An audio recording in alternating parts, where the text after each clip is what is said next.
ગમે એમ સાંભળીએ આપણું મારું કે તમારું આની અંદર કંઈ કલ્યાણ થવાનું નથી. ખરેખર એ શબ્દો પર ધ્યાન ક્યારે જાય કે આવા સંત મહાપુરુષોનું આપણા જીવનની અંદર આગમન થયું હોય, સંત મહાપુરુષના ચરણમાં આપણે ખરેખર ગયા હોય ત્યારે જ આપણું શબ્દો ઉપર ખરેખર ધ્યાન જાય આપણું. પણ અહીંયા સંત મહાપુરુષો કહેતા હોય કે જ્ઞાનના પણ વેદાંતની અંદર ખરેખર બે પ્રકાર કીધા છે. બે પ્રકારનું જ્ઞાન કીધું છે. જ્ઞાન તો ખરું, પણ બે પ્રકારનું જ્ઞાન છે. એક વૃદ્ધિજન જ્ઞાન, વૃદ્ધિજન જ્ઞાન અને પરોક્ષ જ્ઞાન પણ કીધેલું છે. એ જ્ઞાન ખરેખર એને જાણકારી વાળું જ્ઞાન કીધું છે કે જે આંખથી કદાચ, કાનથી હોય કે હાથથી હોય કે દરેક શરીરની જે પણ ઇન્દ્રિયોથી આપણે ખરેખર જે કંઈ જાણ્યું હોય, કંઈક સાંભળેલું હોય, કંઈક વાંચેલું હોય, કંઈક અનુભવ કરેલો હોય, આને વૃદ્ધિજન, આને પરોક્ષ જ્ઞાન કીધું હોય.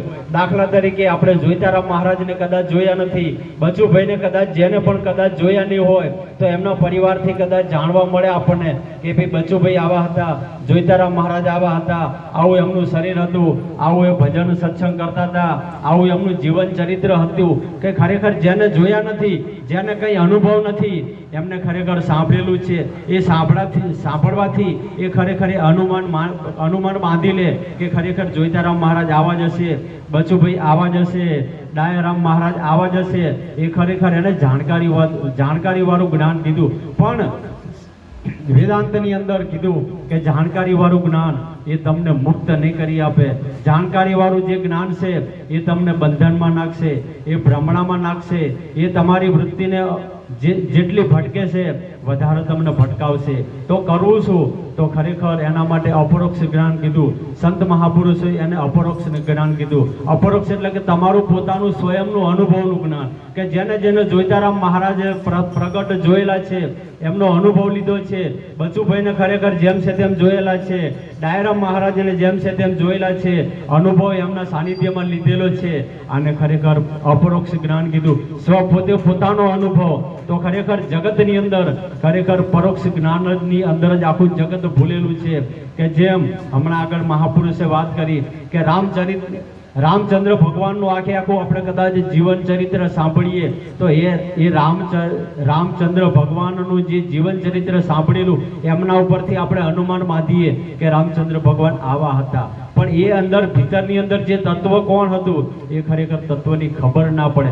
કૃષ્ણ ભગવાનનું કદાચ આપણે જેમ છે તેમ જીવન ચરિત્ર યથાર્થ સાંભળીએ, ગમે એટલી કથાઓ સાંભળીએ, પણ એ કૃષ્ણ ભગવાનનું જીવન ચરિત્ર, બાહ્ય જીવન ચરિત્ર, એ કેવી રીતે જન્મ્યા, કેવી રીતે મોટા થયા, કેવી રીતે કુરુક્ષેત્રની અંદર યુદ્ધની અંદર એમને ભાગ લીધો, કેવી રીતે એમનું મૃત્યુ થયું, આની આપણને ખબર પડે.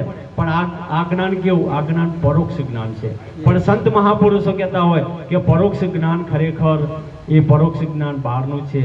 પણ અપરોક્ષ જ્ઞાનની વાત કરી તો અપરોક્ષ જ્ઞાનની અંદર સંત મહાપુરુષો કહેતા હોય કે રામચંદ્ર ભગવાનની અંદર જે તત્વ હતું, કૃષ્ણ ભગવાનમાં જે તત્વ હતું, એ જ તત્વ જોઈતારામ મહારાજમાં, એ જ તત્વ આ બચુભાઈનામાં, અને એ જ તત્વ હાલ આપણે બધા બેઠા, એ જ તત્વ પ્રગટ તત્વ આપણા ઘટ ભીતરની અંદર છે. તત્વ કોઈ બીજું નથી, પણ એ તત્વથી આપણે ખુદ અજાણ છીએ. આ જ મોટામાં મોટી ભૂલ છે. આ તત્વથી અજાણ છીએ અને શરીરને હું જ માની લીધું છે કે આ શરીર છે એ જ હું છું, આ શરીરવાળો જ હું છું. શરીરની અંદર જે પ્રગટ છે એની પોતાને ખબર નથી. એટલે શરીરના ભાવમાંથી આ ખરેખર બંધાઈ ગયો છે. શરીરને જ આખી પોતાની ઓળખ કરી લીધી છે કે આ શરીરવાળા જ બળદેવભાઈ, આ જે હાલે છે, ચાલે છે, બોલે છે, એ જ ખરેખર બળદેવભાઈ. અને આ બળદેવભાઈ જે છે એ જ સત્ય માની અને જીવનની અંદર સામાજિક હોય કે વ્યવહારિક હોય કે ગમે તે જ પ્રસંગ હોય, એ પ્રસંગમાં શરીરધારી, ઇન્દ્રિયો ધારીથી જ આપણે ખરેખર વ્યવહાર કરતા હોઈએ છીએ. આ જ મોટામાં મોટી ભૂલ છે.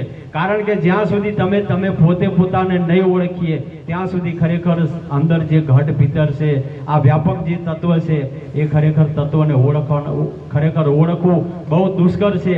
કારણ કે હું જ પોતે પોતાને ના ઓળખતો હોય તો ખરેખર પરમાત્માને ક્યાંથી ઓળખતો હોય? કારણ કે પરમાત્મામાં જે તત્વ છે એ જ તત્વ મારામાં છે.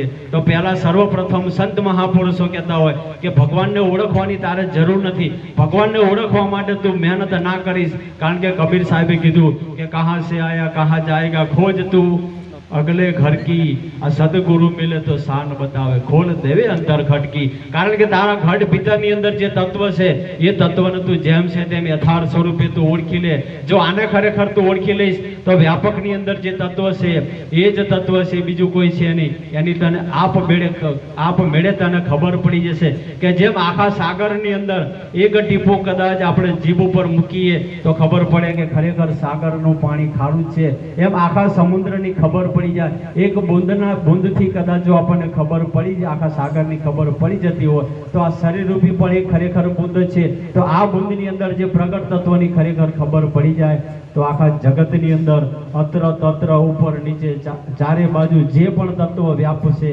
એ વ્યાપની આપણને ખબર પડી જાય પણ આપણે ખરેખર પોતે પોતાની હોશિયારીથી પોતે પોતાના ડાપણથી પોતાની બુદ્ધિથી ખરેખર એને ઓળખવા માટે પ્રયત્ન કરીએ છીએ પણ પોતે પોતાની અહીંયા બુદ્ધિ ખરેખર ત્યાં વિરામ પામી જાય પોતાનું ડાપણ અહીંયા કંઈ કામ કરતું નથી ખરેખર એના માટે જ સંત મહાપુરુષનું ચરણ લેવું પડે કારણ કે ગીતાની અંદર કૃષ્ણ ભગવાનને અર્જુન સન્મુખ જ હતા પણ ખરેખર અર્જુનને દેહ દ્રષ્ટિ હતી ચર્મચક્ષુ હતા પણ એ કૃષ્ણ પરમાત્મા સ્વયં હોવા છતાં કૃષ્ણ પરમાત્માને ઓળખી શક્યા નતા એટલે જ કીધું અર્જુનને કીધું કે તારા ને મારા ખરેખર ઘણા જન્મ થઈ ચૂક્યા હે અર્જુન તને ખબર નથી પણ મને ખબર છે એટલે અર્જુનને અહીંયા સંશય થયો કે હે કૃષ્ણ પરમાત્મા તમે કહો છો કે મારા ને તારા ખરેખર ઘણા જન્મ થઈ ચૂક્યા પણ તમારો જન્મ તો હમણાં અર્વાચીનનો છે તમે તો મારી સન્મુખ ઉભા છો હું કઈ રીતે સત્ય માનું ત્યારે કૃષ્ણ પરમાત્મા ખરેખર સંત મહાપુરુષો દયાળુ હોય